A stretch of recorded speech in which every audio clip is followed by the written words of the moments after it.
I thought it's going to be just a random day when my father called us, and that time I was 11, and then he told us that, where is your mom? Because she was a teacher and she was going out that day to get her salary, and we didn't know why he's worried so much.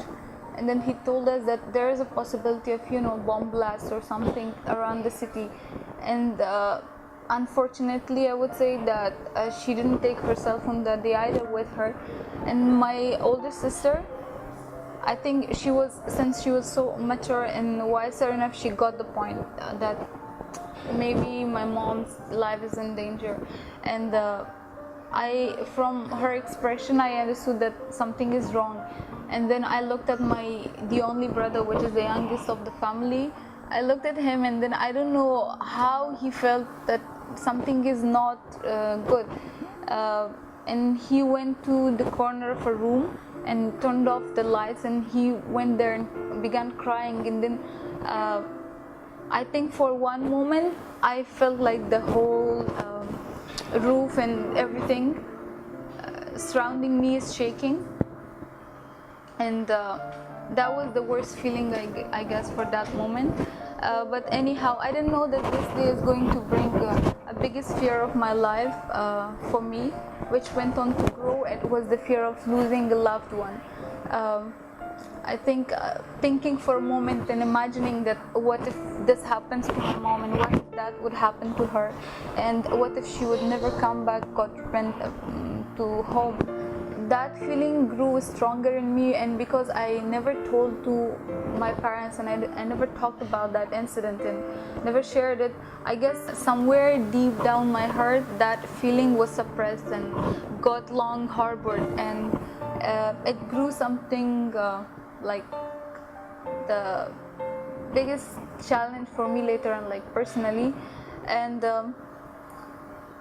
I guess today there was an earth attack happened in Kabul, Afghanistan, and I read through Facebook page that was the strongest, and I don't know, again that feeling came back, and I felt so nostalgic in a bad way and unpleasantly, and I urgently needed to call my family and know how they're feeling and how's their situation. And thankfully I got a call from my father, and he told me everything is all right, and he wished that everything is good. In that moment I felt like I wish I could tell him at the end of the goodbye that Dad, Mom, my sister and my brother, I love you all so much. And I wish I could have told him a lot of things that I've always thought of thinking and telling them.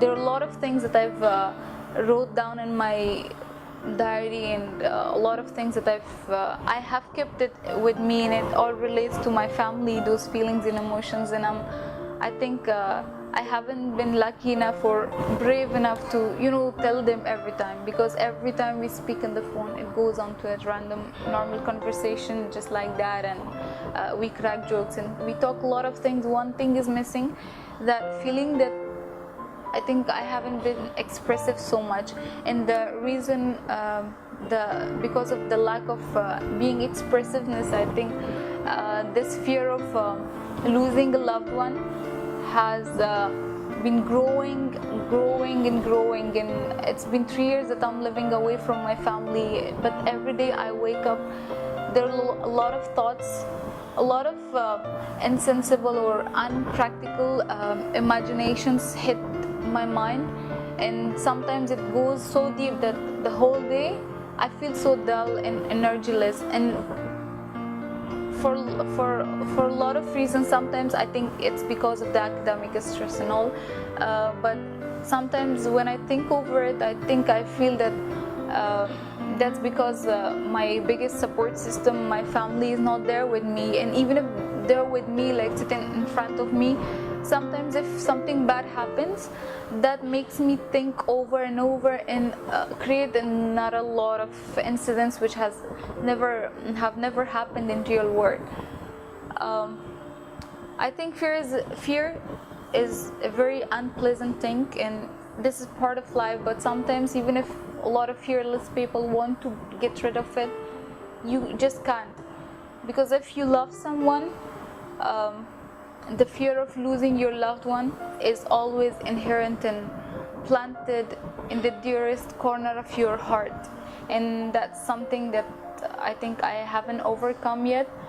And I hope that someday I would be strong enough, first to tell my parents that I love them so much more than they think. Secondly, to overcome this extreme fear that I have.